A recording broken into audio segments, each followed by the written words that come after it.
Hello, everybody. Hey Juan, hey Alec, how are you guys? Great. Doing great here, and I'm glad to be here again on the Photo Happy Hour. A little bit different this time, right?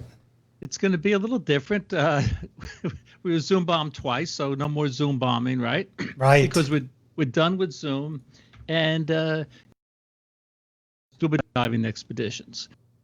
And when the plans changed, we always said we had new news, right? Right. So part of the new news today, and we want to welcome all our members, our great members for watching again and tuning in.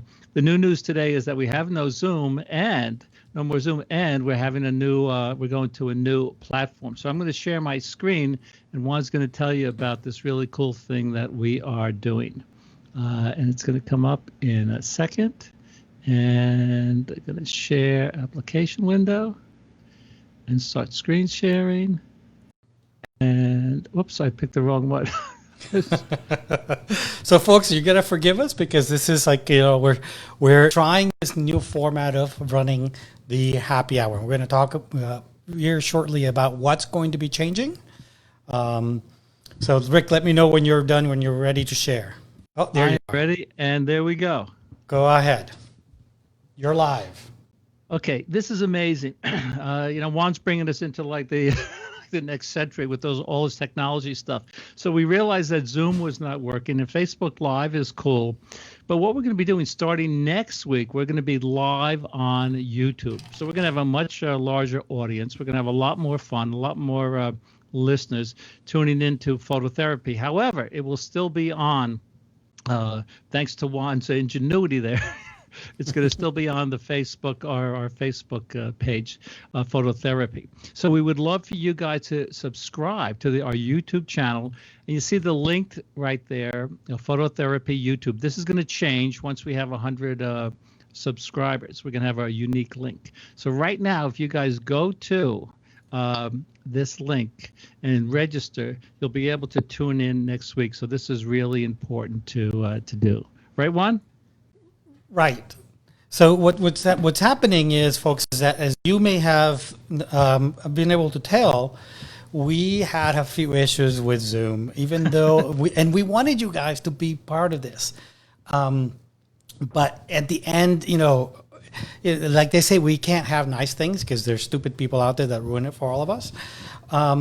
So we thought that this may be a little better to do. What we're going to do is we're not just going to be on Facebook Live. We're going to be, as Rick said, also on YouTube Live. And the reason for that is because there's a lot of people that want to watch, Photo Happy Hour, but you can only watch Photo Happy Hour Facebook Live if you belong to the Photo Happy Hour group.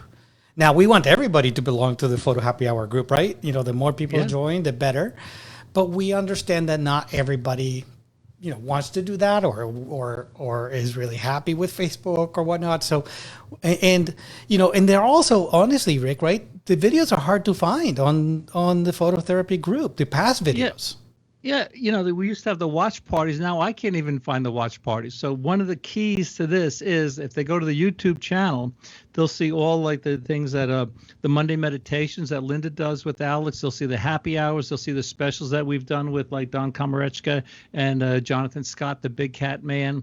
So all the videos are going to be in one place, and that's going to be the YouTube channel. It's going to be very easy to find, and we'll have an announcements every week about this. So you'll be able to watch you'll be able to watch us live both on YouTube and on Facebook Live, or you'll be able to watch the recordings on either YouTube or Facebook Live because they get saved and recorded on both platforms. My recommendation is actually to watch it on YouTube Live. The reason being because the quality, the image quality, video quality is much, much higher with YouTube Live than it is with Facebook Live. But either or is going to work, and you'll be able to watch the videos either live or pre-recorded in either platform. So Alec, you look like you want to say something. No, just that people are having some challenges with the link. So when you copy it, make sure you're not adding any extra spaces before or after the link. So because some are making it, some aren't. But I know we're going to post it other places. Al, can you put it on the chat on the live video on Facebook? I will take care of it. Yeah, great. and we're going to make an announcement like right after this, right after we get off. I'm going to Somebody beat you to it. Somebody beat me to it. Okay. Nathan Goldberg already posted the link. Way to go, Nathan. Nathan, it's always great to see Nathan here. Very cool. Bucks County tuning in. Hey to YouTube. Yeah. Hi from Montana. Carolyn from West Yellowstone. Awesome. Yeah, this is great. And we have a bunch of people. We have 50 people already joining us here on Facebook Live. So this is kind of cool. It's very cool. So the topic of today is a black and white photography. So, I was telling Susan the other day, we did the flower. Remember we did the flowers? I think you were away, Juan. Right, Alex, so I you was and away. did. Yep. Yes. Yes. So right after I got off that, I said, the world does not need another book on how to take pictures of flower photography, because the flower pictures were so amazing, right? I mean, our members are so talented. I was blown away. So it's the same thing today. We're going to see some amazing black and white pictures. But the way it's going to work is I'm going to show some pictures first, and then then Juan is going to show some of his. And I'm going to go to my application. I'm going to start right here. Here, black and white, share screen. You guys can see this? There we go. Yes. Okay. Yes. Okay, so I'm going to share some tips on black and white photography. So you might be wondering why I'm starting with this color picture of my bicycle by the Croton Reservoir where Juan and Alec have been. And my tip is this. Always have a camera with you, because you never know what you're going to see. So I'm riding my bike. I do a bike ride every day at 2 o'clock around the reservoir. It's about, it was 45 minutes, but after riding around with my son, he got it down. He got it down to 30 minutes with me. But it was just the clouds there were so beautiful. And there's a tip about landscape photography. And the tip is this. The key to a good landscape picture is a good sky. And the sky was just amazing. So I'm driving around the reservoir, riding around the reservoir on my bike, and I'm going over this bridge, and I see this beautiful scene. And I said, Ansel Adams had beautiful, dark skies in his picture. So I said, okay, I'm going to try to make this a black and white. So right away, I took this with my iPhone, actually, using Snapseed.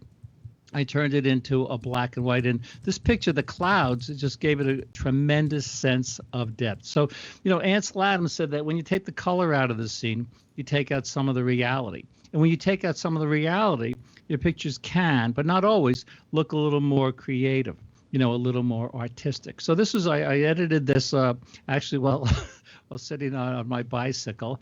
And I got home and I said, it's nice enough, but I'm going to try to crop it a little. So there was that dead space at the top. And there's a lot to be said, of course, for dead space, negative space. But I cropped it more in like the HDTV format. And then after doing this in Snapseed, then I went to Nick and I put a border around it. So I think, the sky, this is really a good tip, that the key to a good landscape picture, and you're going to see this in some of Juan's pictures and some of our members' pictures in a little while, the sky really does make a difference. I went on a bike ride today and the sky wasn't that cool. And so I can't see if there's any questions. So Juan or Alec, if there's any questions, I'm happy to answer them. This picture was taken up in Iceland, basically a monochromatic image, these lenticular clouds, beautiful clouds. And I recommend this to, when I'm giving a seminar or giving a workshop, that if there's not a lot of color in the scene, take out the color, make it a monochromatic image. And this looked like these clouds looks to me way more dramatic in black and white than they did in color. So if you have, it's just a suggestion, if you have a monochromatic scene, try making a black and white. And remember, when it comes to black and white, contrast is king. You look at Ansel Adams' pictures, contrast is so important when you're not enamored with the color. So what you want to do, what I try to do anyway, is I try to increase the contrast to the point where the highlights aren't blown out. You can see I'm circling over here. We have detail in the highlights, and we still have detail in the shadow areas. Because if you boost the highlights too much, if you boost the contrast too much, you're going to lose detail in the highlights and the shadow areas. So here's a picture I took in Antarctica. Juan has been there. Juan, did you go to Antarctica for the wildlife or the blue ice? For both, really, but there's definitely a lot more ice than there's wildlife. Well, there is. So I went, basically the first time for the wildlife, but it's the blue ice that I love. So the blue ice there is amazing. But again, there's not a lot of different colors in this scene. So I said, hey, I'm going to try to make this a black and white. So my favorite black and white processing plugin is Nik Silver Efex Pro. I think a lot of our members use Nik. Alec, what do you use? Silver Efex Pro. Silver Efex Pro, Juan? Yeah, I do use mostly Lightroom, but I do dabble in Silver Efex Pro from time to time. So I love Silver Efex Pro. So here's a tip on using Silver Efex Pro. So here's just the basically a default setting. But here I use a different setting, right? I think I can't really see it here. I think it says full dynamic range, but I applied a red filter.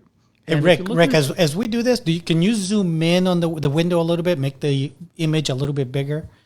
I think you can do that in this view. Yeah, there you go, a little more. There, that may be a little too much. A little too much? Okay, this is the first time right around there. Yeah. How about that? That is better. Yep. Okay, so this is here we have a full spectrum with no filter added. And here, look what happens when we add the red filter. We get that nice Ansel Adams dark sky. So Ansel Adams was big on using a red filter and an orange filter when he was shooting film on his cameras. And then, Shackleton, Ernest Shackleton, if you want to read a great story. Did you read that one? Of course. Absolutely. I mean, what he did to save his crew was amazing. So I was trying, as we always talk about, the mood and the feeling of a picture, that's the most important thing. I thought if Shackleton was there, how would his photographers photograph the scene? So here I made it like a sepia tone image. But I think when it comes down to it, I love the Nik Silver Efex Pro with this nice dark sky. This picture also has some nice separation in it. These look like chess pieces to me. This element over here looks like a queen facing off to the right. This looks like maybe a bishop. We have some separation between this piece and this piece in the back, basically because of this shadow.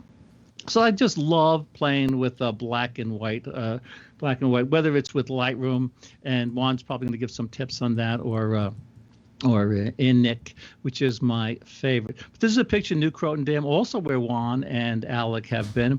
Pretty boring, dull shot taken like after the sunset. But what I wanted to do is, again, it's basically a monochromatic image, not a lot of different colors.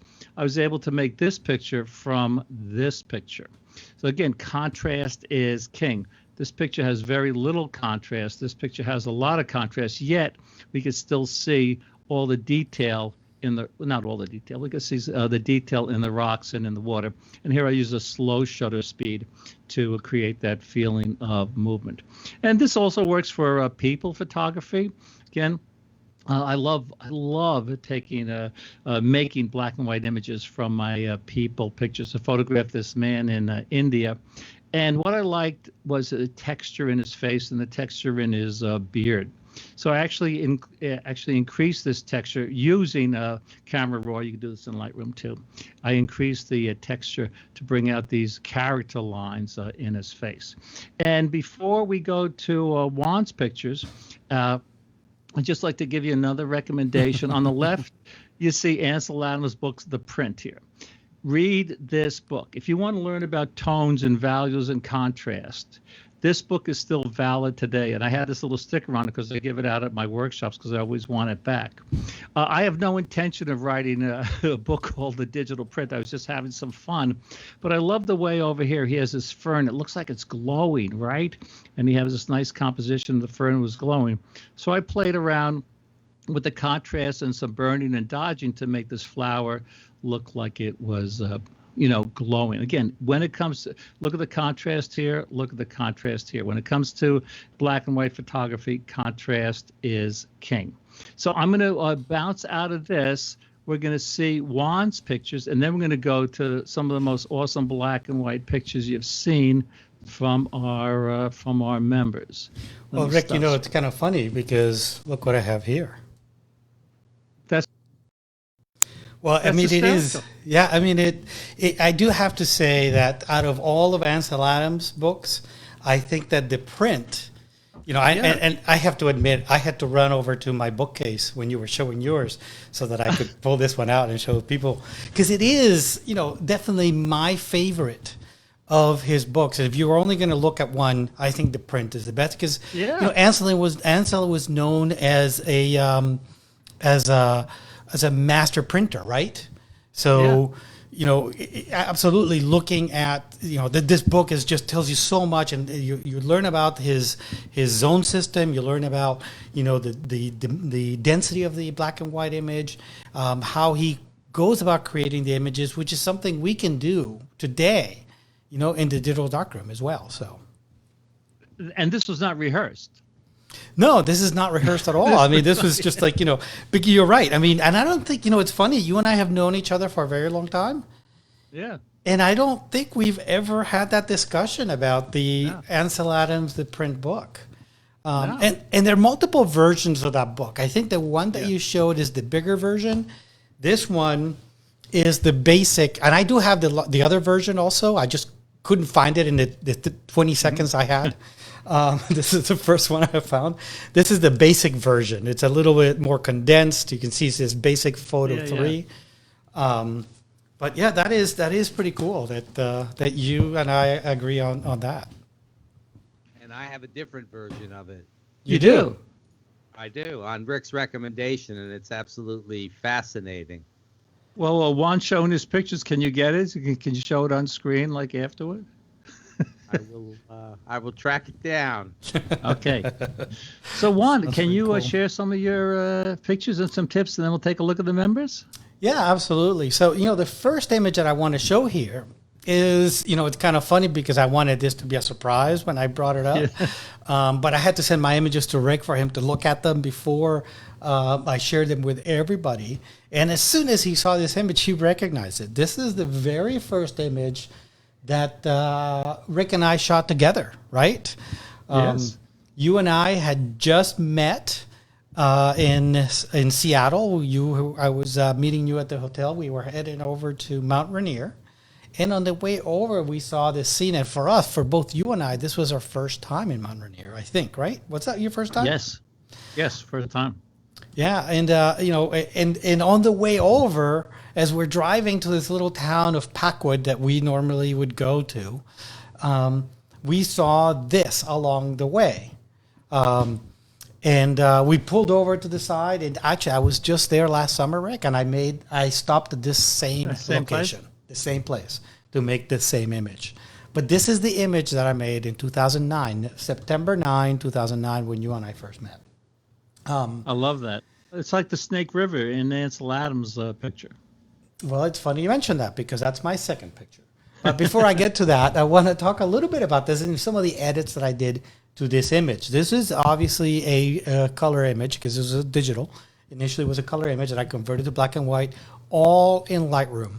And the reason I do it in Lightroom, even just because that's what I'm used to, and I use Lightroom all the time. I know Lightroom very, very well, and it takes me less time to edit in Lightroom than it does on anything else, because everything else I have to relearn, so to speak, right? I have to relearn how to do it, especially using Silver FX, because I don't use it all that often.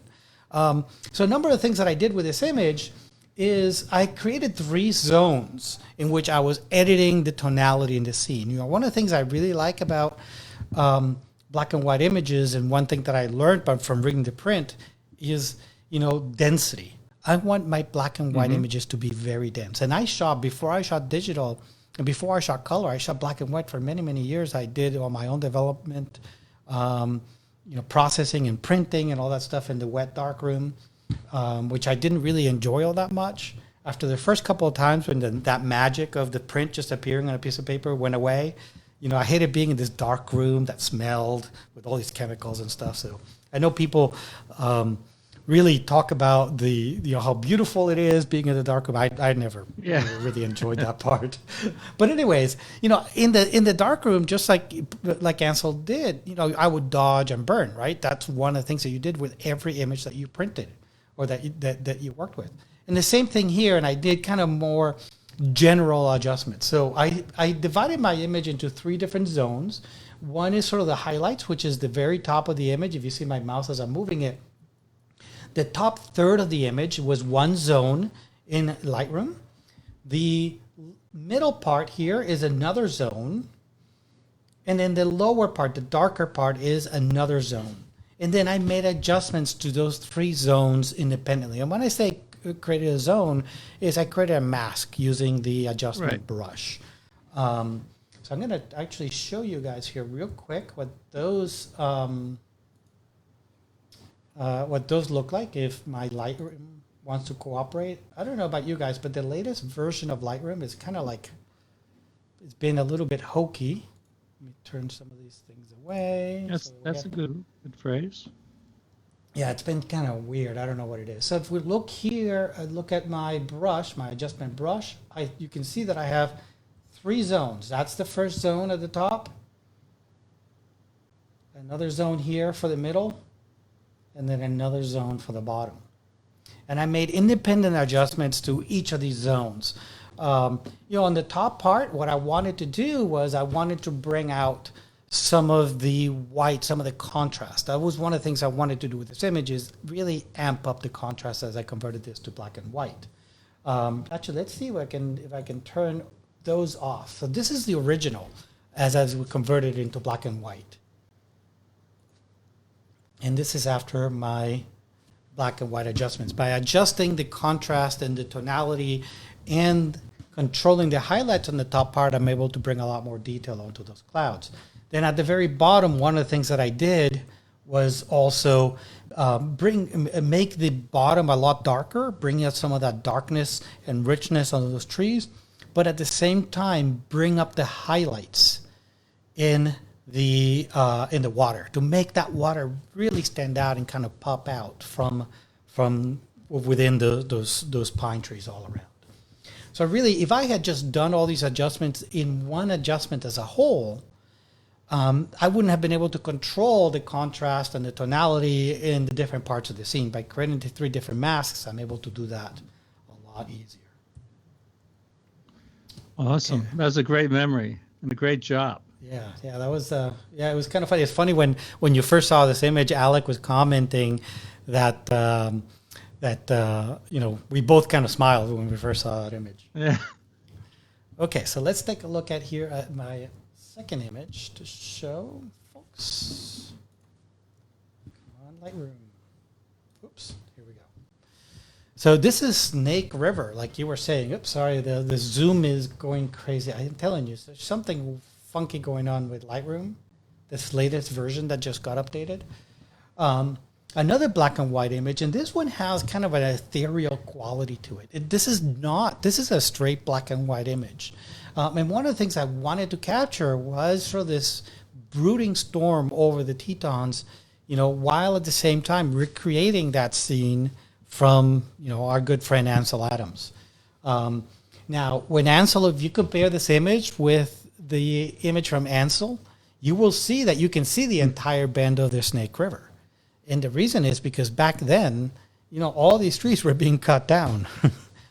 Nowadays, they're not cut down. So that's, the unfortunate side effect of that is that we're, the view of the entire river, that curve, is being somewhat obscured. But you know what? I actually like that. I actually like those trees in the foreground. And one of the things, again, that I wanted to do here was kind of capture and accentuate the broodiness and this of that storm that was just over the Tetons. A lot of the times when you're there, you have big blue skies. A lot of folks like that. I actually love the Tetons when we do have these really crazy skies. Obviously, I want to be able to see the Tetons, so I don't want those skies over me or in front of the mountains. But when they're just over the mountains, they make, for some incredible scenes. Okay, let's see if we can go to the next image here, if Lightroom cooperates. Now, this could be a black and white, or could be not. These are the famous bobby sock trees in Yellowstone National Park in the winter. And these trees have all died because of some movement of the springs around that area, and that spring is full of silica, so the silica gets absorbed into the trees, and they're actually kind of like preserved. The term is called silicified, meaning that the silica has gone into the trees, has completely preserved them, has preserved the roots, and that's why these trees are standing there perfectly still, just like they were still alive just the previous year. But if you can see the bottom of the trees, you see this white to the bottom of the trees, and that's the silica as it's been going into the tree, and this is why it's called the Bobby sock trees. And what's interesting about this scene is that it's really truly black and white when you're there in person. So even though this may have been converted into black and white from a color image, it varies very little from the actual scene that you're in. And this is actually one of my favorite landscape shots or favorite landscape locations in Yellowstone in the winter. It's beautiful any time of the year, but winter for me is one of my favorites. I think Ansel Adams has a shot like that too, and John Sexton. And John Sexton do you know that John Sexton, one of Ansel Adams' former assistants, talks to the trees before he photographs them? Oh, really? I did not know. Yes. That. So I don't talk to the trees. I love the trees, but I don't talk to them. You don't talk to them. Okay. Okay, so let's take a look here at another image. If Lightroom cooperates, it's taking like 5 seconds every time I hit the advance key. So this is, again, Yellowstone, and you can tell Yellowstone is one of my favorite places. You guys have seen lots of pictures from Yellowstone, but I have more pictures from other places as well. And the reason I brought this up is because, this is a scene that I photograph year after year. And oftentimes I turn it into black and white. This is Lamar Valley, from the highest point in Lamar Valley, overlooking the valley, and I got some bison down in the foreground, and these cottonwoods out in the middle of the valley with the Lamar River cutting through the valley. And I love this shot when you have nice moody skies and you got shafts of light going over that landscape and giving you, that kind of a contrast of dark and bright throughout the landscape. And one of the things that I encourage everybody to do, and I encourage my students in workshops to do, is to photograph the same scene over and over again. Just so that you're not, it's not about getting bored or not getting bored. It's about, trying to capture the same scene under different weather or the different light or under different conditions. If you look at this next image, which is going to be from the same location, the light is very different. I have no bison in this scene, at least none that are up close. But it's very similar image compositionally to the previous one. Just the weather is a little bit different, but the big shafts of light coming in. And I think out of all the images that I shot over the years, this is one of my favorites, this particular one of this particular shot. And this is a scene that a lot of folks make. I see Carolyn here. She posted that she has many pictures of those trees as well. Maybe she's talking about the Bobby sock trees, or maybe she's talking about the cottonwoods here in Lamar Valley. But either way, this is a very popular spot that I enjoy doing. And out of all the shots that I make here, no matter time of the year, typically my favorite is winter and converting those to black and white. Let's take a look at another image here. Now, do you recognize this spot? This is Bryce in Bryce National Park.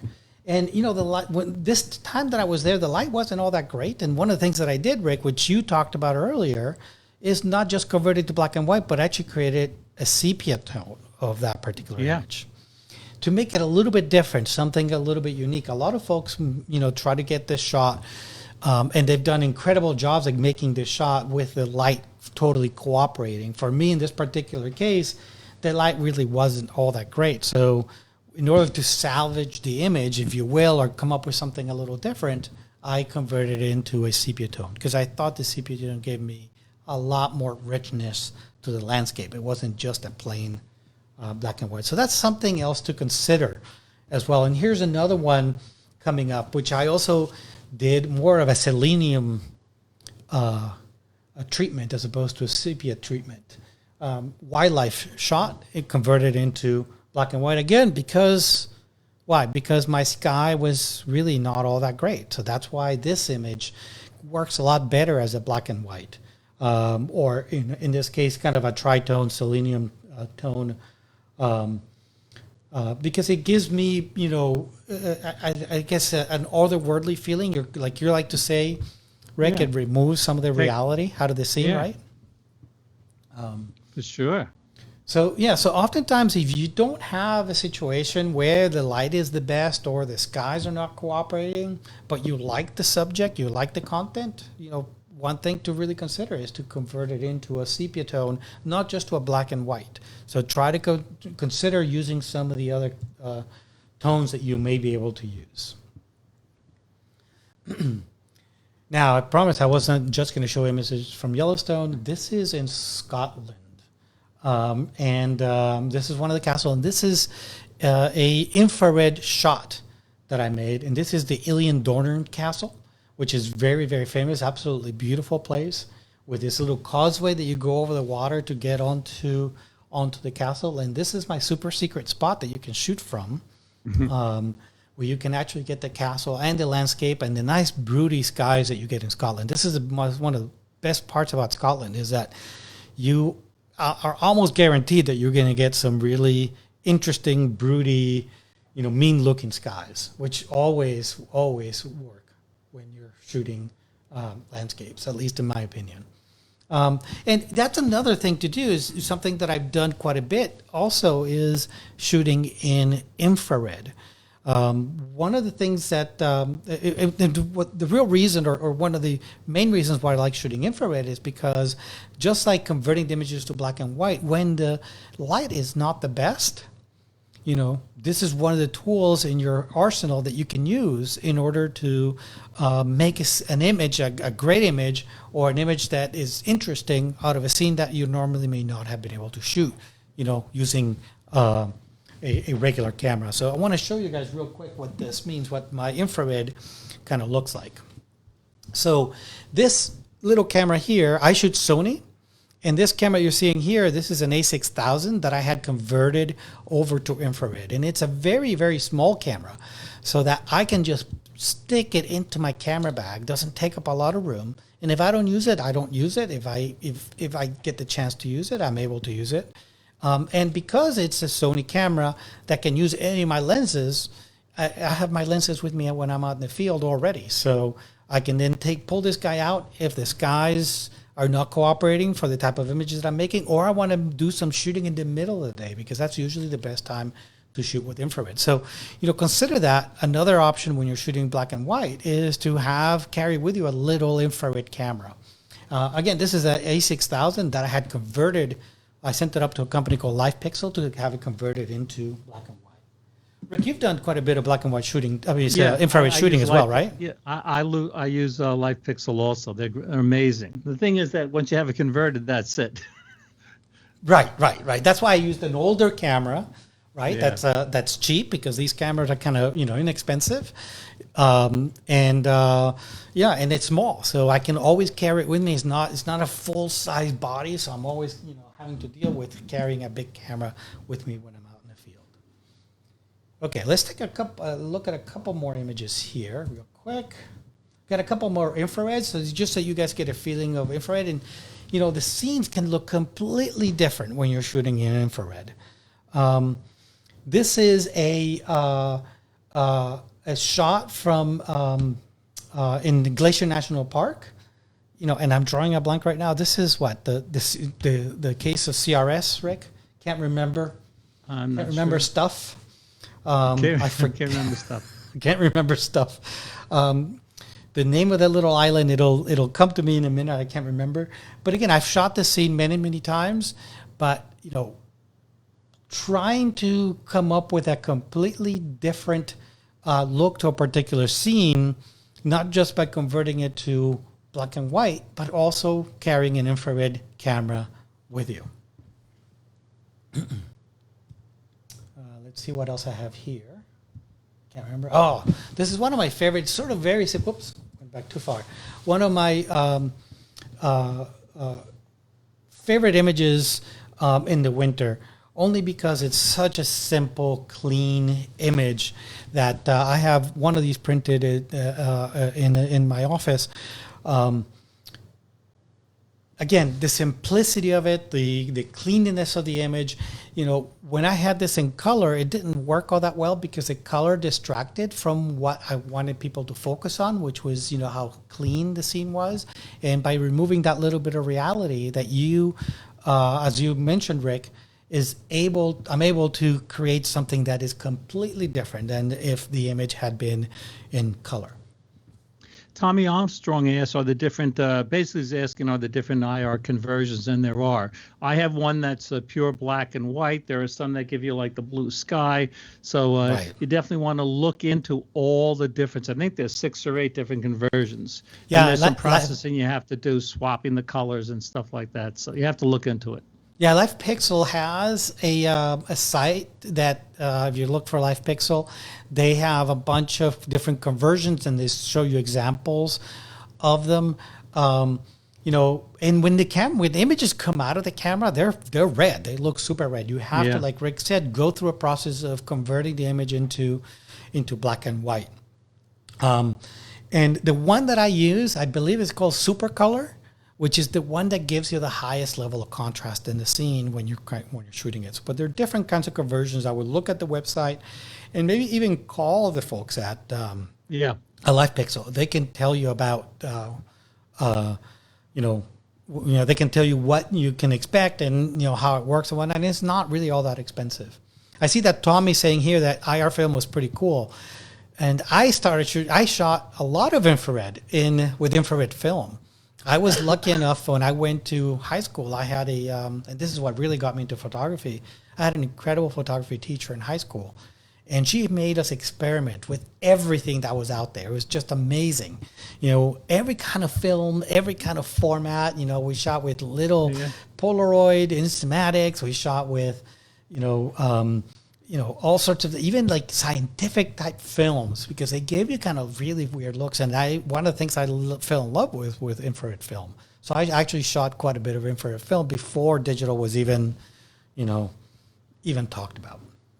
And Alec just posted where he has his IR converted, colorvision.com. That's right. Yeah. Colorvision is another company that you can use. Colarivision. Yeah. They're local to me, and they also have a very informative website. Yeah, they both do, and I only have used LifePixel, so I'm sure Colarivision does a great job as well. I would compare them both, and maybe even talk to them. I know that LifePixel, they'll take the time to talk to you over the phone and answer any questions you have. So I'm sure Colarivision is going to be doing the same. So. And then you got to look online. They do have some guides. Those websites have some guides. Those people that do the conversions on what you need to do the conversions. But because it's not really just straightforward. There's a little bit of conversion you need to do. It's a little easier, believe it or not, to do in Photoshop than it is in Lightroom. But you can do it in Lightroom as well. I do it in Lightroom most of the time. But every time I do it, I got to look it up again and refresh my memory how it is that I do it. Yeah, David Stern says Supercolor gives you all the options. So they definitely look into it. Okay, Rick, so do you want to bring up some of the images from our members in the phototherapy group? And by the way, guys, this is how you guys can join us on these happy hours, right? Make sure that you post your images onto the phototherapy group, and we'll be picking some of your images to talk about as well during these happy hours. Okay, can you see my screen? Yes, we can. Okay, so this is what I'm saying, like with the flower photography thing, like the world doesn't need another book on flower photography. After seeing these images, the world doesn't need another book on black and white photography. Look at this picture by Claude. The sense of depth, I think, is just amazing. And when I take a landscape picture, I want it to look like it looks to my eyes, everything in the scene in focus. So he has a tremendous sense of depth. The focus, I don't know whether it was focus stacking or not, but he has everything in the scene in focus. The exposure, not only is it, like we were talking about, right, Juan, the highlights aren't blown out. We could see into the shadows, but he used the right shutter speed. I mean, this is just amazing to me. So good for you, Claude. Yeah, Claude, I've been to the Bay of Fundy many times. I live in northern Maine, so we've been up there. We love the Bay of Fundy area. The whole Nova Scotia coast is absolutely stunning, but I've never been to French Cross. I don't think I have. I don't remember seeing these formations. These are awesome. Really, really cool. Well, the other thing is, there's another tip in photography: never underestimate the importance of a good subject. So he has a good subject, a good eye, the angle, like the subject, the rocks are going from the bottom right to the top left. The sky, creates this mood. But Rick, to me, one of the things that, and it shows that Claude was paying attention to detail, is how he captured that wave. Right, that wave he could have, like right here. He could have, that wave could have been or that sea could have been just flat, but he made sure to trip the shutter when he had the wave kind of at its crest to add that little bit of interest. And that's what really makes a great image, right? Is when someone pays attention to all these little details and it adds into the scene. They may not be your primary actor in the scene, but like with any good movie, supporting actors are just as important as primary actors. Absolutely. But look at the tones on these rocks. You can see my mouse, right? Yes. I mean, on the rocks, it's just amazing. So that's one of my favorite images. So, we had tons of images. We can't show all the images. So we just picked a few of our favorites to talk about that really convey different techniques. So Mike Cullivan, who Juan and I know very well, I've seen a lot of pictures of birds, right? I mean, at slow shutter speeds, at fast shutter speeds. I think that Mike took the reality out of the scene here. The way the background, so he's panning here, so the background is blurred. Yet at least the bird on the top left, the eyes look super sharp. I think Mike did. This is not an easy shot to get, right, Juan? Yeah, and absolutely. One of the things that he was doing here is you can tell that he's panning, right? Because you see that background, how it's streaking. And, panning for birds in flight is one of the hardest things you can do. Yes. And you got to take a bunch of different shots in order to get one that works. And obviously he found the one in that series of shots that he took, because he had to take a series of shots to make it work. And I love the fact that, you got the wings kind of movement. Wings are kind of ghosty even, but you still have that leading bird really nice and sharp. Very, very nice. So this has a great sense of movement. I also like the frame that he put around it. So he shot this at a 1/25th of a second. So great job, Mike. Okay, I just put this one in here today after people were saw that we were doing black and white. We had a bunch of recent posts. So Rob Smith, this is a work of art. It's a book cover. It's a fine art print. It illustrates everything we talked about, detail in the shadow, in the highlights. I mean, it's just, I almost have no words because it's so beautiful. This is what I mean, right? The world doesn't need another book on black and white photography. There's so many great images here in our group. This is, I have to say that this is kind of like the great equalizer, if you will, for photographers, right? Before, I mean, social media is in online is sort of great equalizer, because before, who would have seen these images, right? No one would have seen this. They would have been sitting in people's closets, in people's cupboards, or wherever people store their images. And it's awesome that people are able to share stuff like this online. This is, the symmetry, the way that these sort of seed pods are all hanging out. I mean, this is as perfect an image as I can think of. It's absolutely stunning.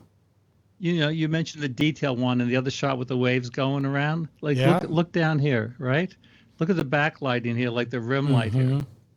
And some photographers might have cropped this square, but we talked about the negative space before. The negative space, the dead space here, really works. So these images are amazing. I picked this one here from Stephen because he says, is it a rule that all pictures taken, of the Snake River should be in black and white? Right? Yes, it's a rule. I agree. It is a rule. It's definitely an unofficial rule. But I like your picture. You had that mood. You had the feeling of that sky. And I like the way that these dark trees at the bottom here and the dark clouds. It's like kind of like adding a vignette to this picture. I love it as well. And it's a little different take, right? Because he doesn't have the entire S curve in there, right? But it still works. In the way that he framed it with that tree on the right hand side really frames in the shot. And then he added that vignette on the other side, just like you said. What do you think about that pine in the middle? Yeah, that I might have moved over a little over to this way. I talk about sometimes think like a painter. Would a painter paint that like right there? So I might have moved it over a little, but overall, the mood and the feeling, I think, is just really cool. Yeah, I think my issue with it is that it's a little bit too prominent in the scene. I like it, but I would like it to be a little less of a character in the scene, if that makes sense. Yeah, it does. So shooting a little wide, it could have done that. Okay, April just posted this yesterday. We had a lot of landscape and nature pictures, but she says here for tomorrow's phototherapy session, 4 generations, right? I think this is really a cool picture. Yeah, no, I love that. It's one of those images that just tugs at your heartstrings, right? It's like it's such an emotional scene, and looking at the difference in texture of the hands between the different generations and the rings, and I mean everything about it, and the fact that it's like we said, Rick, part of your photography is the art of subtracting.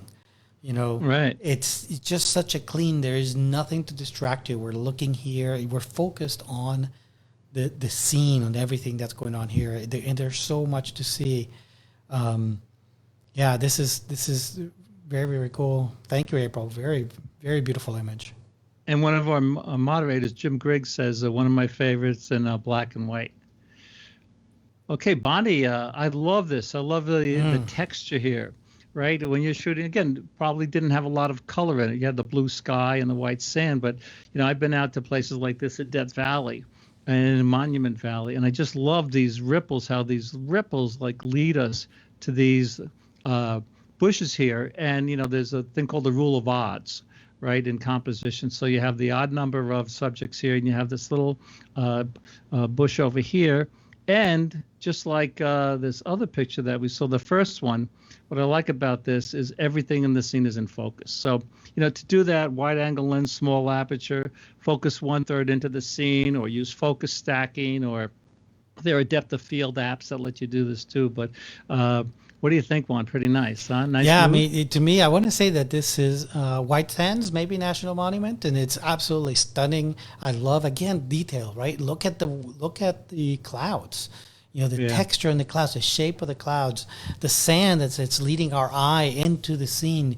Oftentimes you'll see people shooting these kinds of scenes where the lines of the sand are going perpendicular to the scene. And I think that these work a lot better. The ones that have the lines guiding you into your main subject. Beautiful, beautiful shot. Really good one. Yeah, the comments are about the texture and the lines and the way that you're drawn in. So it's resonating with a lot of people. Right. I mean, it just draws you right into the main subject you're seeing. Beautiful. Some people might have cropped this out, but I kind of like it. It's kind of small over to the side. So what's nice about a photograph or a painting when there's a lot to look at in the scene. So we're looking here, we're looking here, we're looking all around. So there's a lot to look at in this picture. Okay, Karen posted this, a nice nighttime scene. And I love the sense of depth here and the mood. And the way that we have this like glow around some of the, some photographers, they say, oh, I want to get that starburst. I'd shoot at f/22. Well, we don't always have to do that to get the starburst there. So this nice glow we have. And again, this path, the street going down this way. And I think this might be a totally different picture. What do you think, Juan, without the bicycle? Yeah, I mean, I think that, the bicycle does it for me, because it almost, I can form in my head a couple of different stories of what was going on here. I think that if you didn't have the bike in there, it wouldn't have been as strong an image as it is, at least to my eye. I love the angle, so you get this really nice sense of depth, the different layers based on the light hitting the pavement, and then you have this beautiful bike tied to a post with a nice shadow, kind of like directly across from an entrance. So you can come up with a bunch of little different stories, and those are the images I think that resonate with people the most, the ones that you can look at and come up with a cool story behind them. Now, I don't know how much processing went into this, but again, like with some of the images we've seen, we have detail in the shadow areas and in the highlight areas. So that was really a cool one. Okay, Peter. Now, this is a real, I know you like birds too and wildlife. I love the position of the wings. I love the movement of the waves here. I love the little out of focus gull in the back. And some people might say that it looks a little grainy, but I kind of actually like the grain here. My first thought was, oh, I'll take out some of the noise, some of the grain. But I actually think that adds to it. You know, in Photoshop, we could add grain, right? That's one of the filters, right? Add grain. And one of the options in Silver Effects. And you're right. Right. And there are photographers, Robert Farber, David Hamilton. They've actually built their reputation on soft, grainy, out of focus pictures. So again, I think mood matters most. So Peter, I think you did a great job. Yeah, I agree too. I think that the only change I would have made to the image is provide a little more space on the left and on the right. You know, when we're shooting, especially when we're shooting animals, we want to provide them space to move into. And this pelican is kind of really in the center of the scene. So I would prefer to have a little bit more room on the left so that you give the pelican a little bit more room to move into. And same thing with that seagull, because you can tell that seagull is kind of going towards you and a little bit to the left as well. So that's the only thing I would change about the image. Give yourself a tiny bit more room on the left. What about the exposure? Like we could see detail in these highly reflective parts of the bill, right? Yeah, I mean, that's a challenge always. Also with the splashing water, right? The splashing water by the feet. That usually one of the first things that blows out. I love that. Okay, another one from Scott, right? Here now we can see more of the Snake River. Yeah, you know, one of the things I really, and again, another moody scene, right? Because I think these are the best of the Tetons. You know, and one of the things I really love about this, and really comes out with the black and whites, is the different kinds of trees in the foreground. Yes, you got the pine trees, which are nice and dark, and then you got the cottonwoods, which are really come out really nice and light. So it gives you that sense of depth and dimension to the scene too, by having that sort of patchwork of tonalities in the foreground. And it complements the patchwork of light that's on the mountains themselves, right? Because you see how you have some of that speckled light on the mountain. So it kind of reflects the speckling that you're getting from those trees in the foreground, and it repeats itself with the light on the mountain. So I think it works really nicely. You know, and another tip, I think a lot of people go here, shoot horizontals, and sometimes a vertical can have more impact. A vertical landscape can have more impact than a horizontal.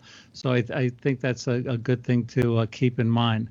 Okay, Ronnie, who is very active. Actually, we could actually check who's very active, who's not active on the Facebook group by checking out the statistics. I thought this was a really cool idea to put a model inside of this Navy plane in Iceland, where I've been to Iceland, but I haven't seen this. So, and I like the texture. Yeah, you know, sometimes when we don't have like a really cool sky, adding the texture can add a lot. So I think adding the texture is really cool.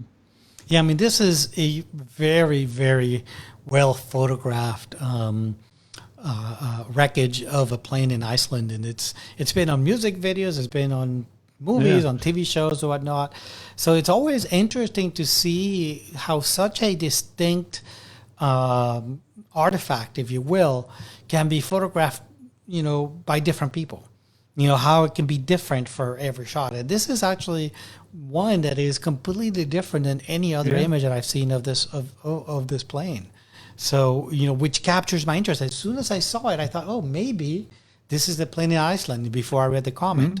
So, but, you know, the fact that I said, you know, that I wasn't sure really tells you everything, is that this is a completely different look and scene to something that's been photographed, you know, quite a bit. So it's really, really cool. that you were able to do that.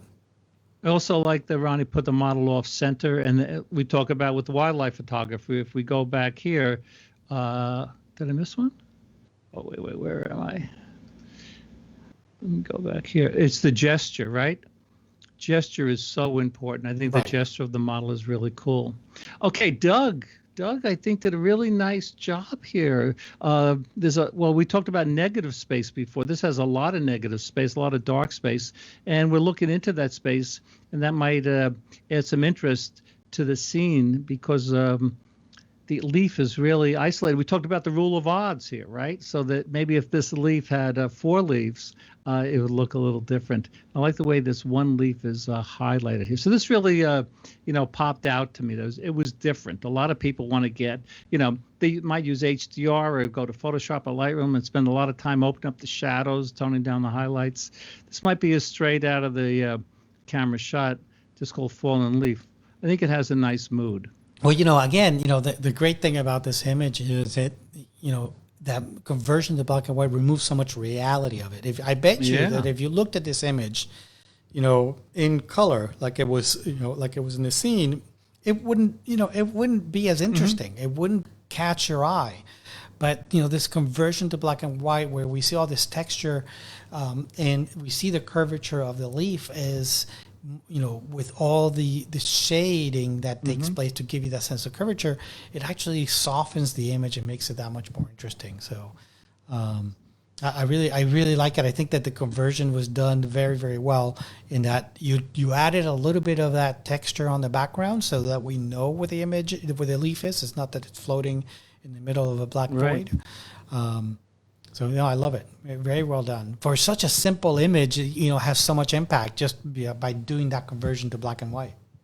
Yeah, this is what I'm saying. Like, the world doesn't need another book on black and white photography. The images here are stunning. Okay, so Tony, who posted a lot here, he added this prop here. And like I was talking about with my man from India, look at all the character lines, look at all the detail. So I like, a little bit of a hair light here, which separates the subject from the background. It's also called like a separation light.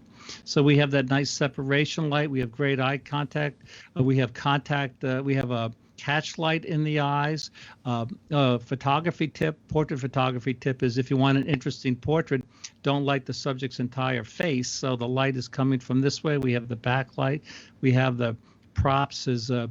Our friend Hal Schmidt this might be a little thing, but it's actually something really important.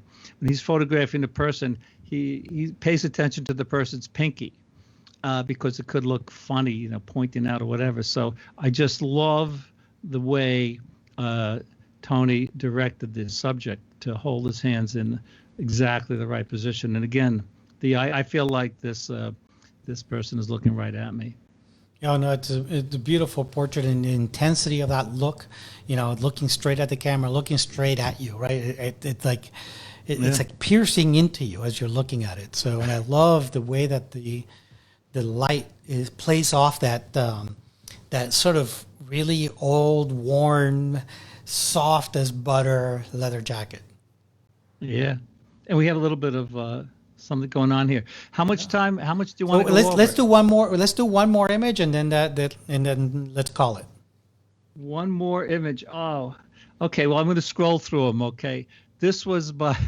I mean, look at this picture. This looks like it's like illuminated from within. Again, a lot of people. We had the flower thing. Remember, Alec? We had beautiful colors, yes. But this. Even though this is a super colorful image, I think the what's the person's name? M did a fantastic job. Yeah, I love all of the dew, all the water that's collected on all the petals all around. That's a lot of texture. A lot of texture to the scene. Beautiful shot. Okay, and the lighting. Striking. I know. The lighting is just so good. So the ones that we just want to show, if you go to, as Alec knows, if you go to the topics and click on black and white, you'll be able to see all the images there. Gail did an amazing job here. The waterfall, the flowing water, the mood is just incredible. We have to show this one. I think How did she say her name? Kaja. Do you remember? Kaja from last week. She got so many comments on this ghost church. This is just one of several images. You have to check out all her images. I think she got more comments on her black and white pictures from this church in Prague than many of the other pictures. Rectangular windows was amazing. Serengeti, just beautiful in black and white. Stephen posts so many pictures. This is this could be the cover of if Stephen wants to do a book, the digital print. Not only is all the tones nice, but I think his depth of field, is beautiful. That little how it goes from super sharp, like right in the center, to completely out of focus in the back. So you can see he got 37 comments on this. So we definitely here's another IR shot. I think this is IR. Looks Barry IR. Good. Yeah. Yeah, I told him I told him that Barry Good has to keep posting good shots. Yeah, it's definitely IR. So this is a racetrack in Death Valley. Like the way the rock, it looks like it's moving from the way back to the top left to the bottom right. So let me see if I can stop sharing now. Go over here. Stop sharing. I've stopped. Yeah, you have. So we're back. So for our members, I mean, those pictures are just amazing. Alec has something to show you, I see. Go ahead. Let's see. You can't see it. You have to it. hold it in front of you. You have to hold it in front of you because you got the background blurred. Yeah, there we go. Adams the print. Adams. There you go. Ansel Adams the print. Awesome. Yeah. So again, we wanted to. It's which one? No, I was going to say, it's just my edition. Your edition. Well, listen, we want to thank everyone for tuning in. Please keep posting those amazing black and white pictures. We don't know what topic's going to be next week, but we'll come up with something. And I don't know if I can speak for Alec and Juan, but I'm learning a lot by looking at the wonderful pictures, including that there's a lot, like Juan was saying, there's so many undiscovered photographers. Yes. Susan and I saw a band in Europe once. It's called Almost Famous, right? Maybe we could do a book. Could put together a book of all the beautiful pictures of members. But Rick, I think the reason, and we've touched on this before, is that amateurs are, they do this for the love of photography, right? So they pour their whole heart into it. They have an emotional connection with the subject that they're photographing. Yeah. They love what they're doing, and I think that oftentimes shows in their work. And I look at a lot of these images, and I'm like, oh my God, I wish I could make images like that sometimes.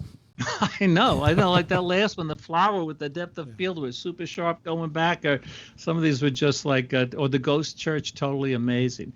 So again, we want to thank everyone so much for joining us. Next week, hey Rick, I don't want to interrupt. I know we're running late, but I do want to say that although I didn't get a chance to kick out Kanye tonight, it was great to be able to participate, interact with the participants in terms of their questions and comments about the move to the new platform. And I can also share with you, we had people join us today both from London and from Queensland. So they were waking up and going to bed to the phototherapy happy. Oh, that's cool. That's excellent. That's awesome.